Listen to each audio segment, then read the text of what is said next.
Update: my wife told me I'm replaceable. Original post: I, 30 male, have been married to my wife, 29 female, for 2 years, and we have known each other for 6. A few weeks ago, we had an argument, and during our disagreement, she told me that I am replaceable. After our argument, she went out with her friends. I have been dealing with some health problems for a while, and the argument stressed me out, leaving me nervous and unwell. I was alone in the house and decided to call the paramedics because I felt that something was really wrong. To sum up, I suffered a heart attack. In hospital, they tried to reach my wife, but she didn't respond, likely still upset from our argument. She called later after coming home when she found out that I'm not there. After learning of my condition, she came to see me and stayed with me the entire time, constantly crying and holding my hands. After being sent home, she did everything so I could recover faster. However, despite her efforts, I couldn't stop thinking about how she had told me that I'm replaceable. I constantly think about it. I want to confront her about it, but I don't think I'm ready. I'm trying to understand why context matters. In what way or situation is it acceptable to call your partner replaceable? The audacity to even say something like that is beyond me. Edit: I will answer some things here. We have no children. I have genetic health problems. External factors also contributed to my problems. I have higher salary than her, so I mostly pay the bills or buy things for our home. I mostly cook and clean. She does it too, but mostly me. It's not 50-50, more like 60-40. She isn't actively trying to end me. I hope so, at least. I don't know if she's cheating. Let's also address the elephant in the room. We had argument about our house, some issues with it. After that, we also discussed our priorities, careers, and intimacy. At one point, discussion was replaced by her venting and saying things not even related to original discussion. I had no issues with her ranting about things until she told me that I'm replaceable. That was the end of conversation. I no longer wanted to talk. She finds my silence terrifying, but she didn't stay in the house for long after argument. I don't know when she came home. I woke up in the hospital and she was there. She kept crying and holding my hands. She didn't speak much. She couldn't. Now for the top comments before reading the updates. You can forgive her for what she said, but you will never forget how she made you feel in the moment. This is why we don't name call or let our anger overwhelm our kindness. It is okay to be angry, but to be cruel is not acceptable. I'm going to piggyback on this comment because of this comment. You can forgive her for what she said, but you will never forget how she made you feel. Tuesday, June 23, 2015, I came home after working 15 hours. My wife was home and fairly intoxicated. She was super mad at me for some reason and started tearing into me. She then uttered a phrase, "I'll take your kids and make you pay." That sentence changed the dynamic of our relationship forever. She has no idea, as I've never brought this up. You can forgive her, but you will never forget how you felt. Yeah, in the early 2000s, my marriage began to fall apart the moment we had a discussion, not even an argument, about finances and work. And she dismissed my being stressed out with, "Well, your job's not as important as mine, so I don't see why you're so stressed." I didn't get into it with her because at least on one level, she was right. Social work is more important than working for an insurance company. But her being so dismissive really made me open my eyes. I started to realize that I was essentially an accessory and a means to an end, and that my real value to her was an attempt to beat her younger sister to life milestones, like husband/house/baby. I started actually noticing every time she'd overrule my opinions or wants. Started withdrawing, and eventually we began to resent each other and finally divorced. Thankfully without house or baby. I can't imagine what it would have been like trying to co-parent with her. My husband once said to me, "Wives are replaceable, mothers are not. Mom will always win." Within the year, our 9-year marriage collapsed. The context was finding out how deeply involved his mother was in our marriage, arguments, decisions, etc. We were not arguing, but having a discussion about how it wasn't right to basically have a third person in the marriage, that it was between the two of us. The way I found out was during a discussion about investments we had made. I got up from the table we were talking at and found his phone on a counter with Mom showing on screen. He'd called her and had her listen in to our discussion so he could take it to her after we were done. I disconnected the call without comment and she called back immediately. He vehemently disagreed that it wasn't right and made that statement to me. basically stating that it was he and his mom against me and I'd always lose, while she was still on the phone listening in.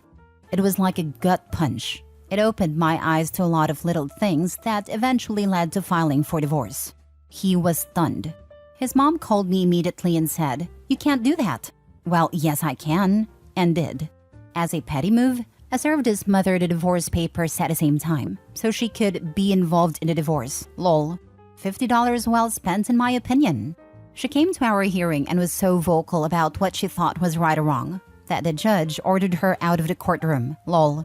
He's her full-time problem now. They've been living together since the separation, and she's miserable about it. They deserve each other. +1 for serving her divorce papers. Halfway reading this, I was wondering that exact thing, and you actually did it. You are awesome. Hope life is treating you well. Life is pretty sweet, but it did take a while to get there. Divorce is hard, no matter how much it needs to happen.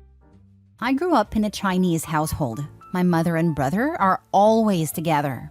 When my ex-sister-in-law moved into our house, my mom wouldn't let her step into my brother's room. She even slept in my brother's bedroom some nights, saying she was afraid that my ex-sister-in-law would sneak into the room. She micromanaged every aspect of my brother's life, and I think he loved it, until my ex-sister-in-law couldn't stand it and left. Luckily, I'm a daughter, and she couldn't care less about me. But the thought of me having to marry into a family like mine is just terrifying. God forbid her married son sleep with his own wife. I'm glad she got out.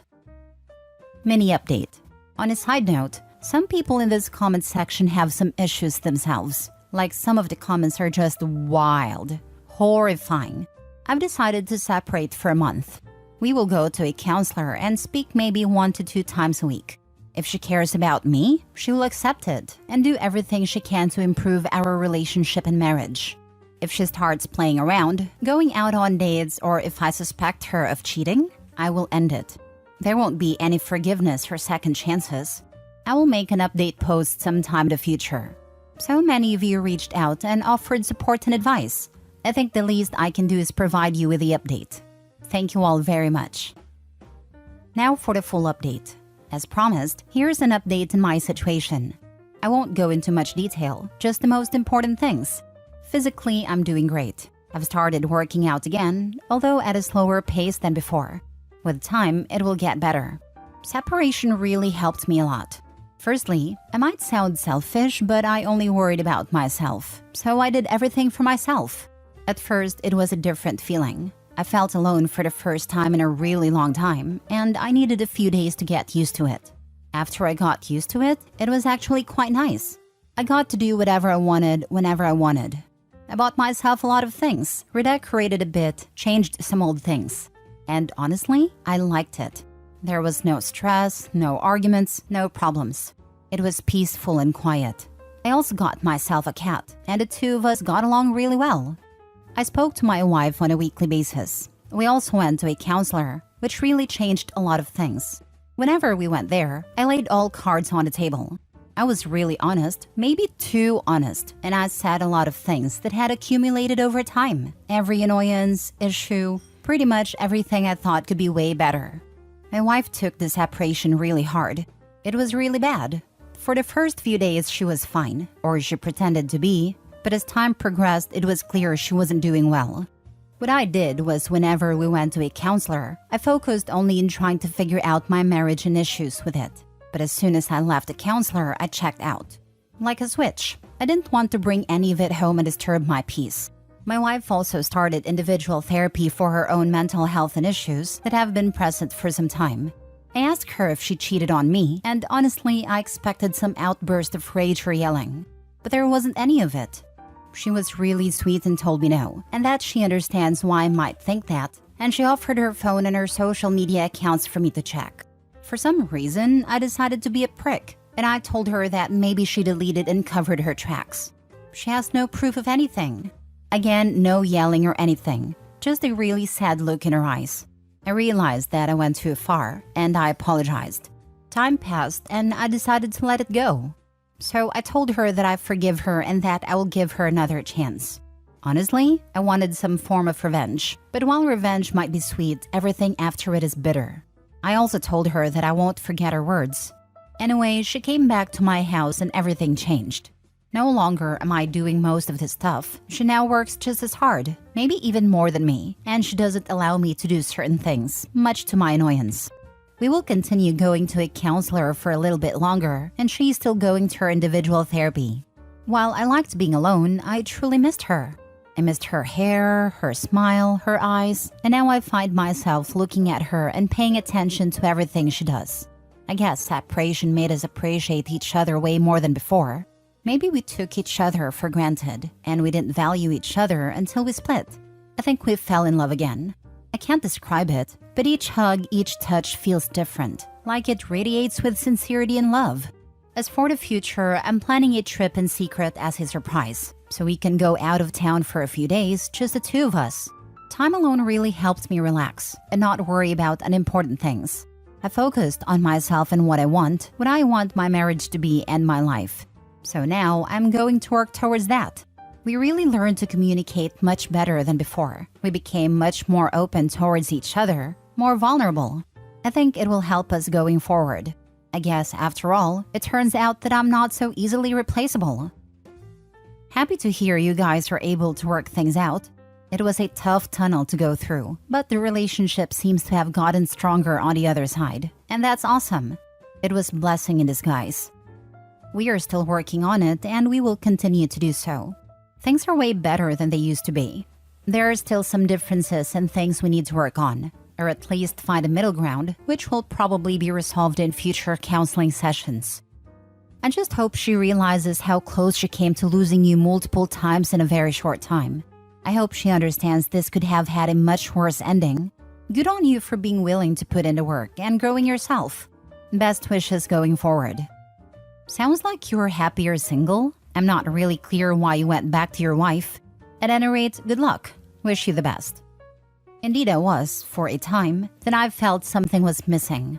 People sometimes say things they don't mean in the heat of the moment.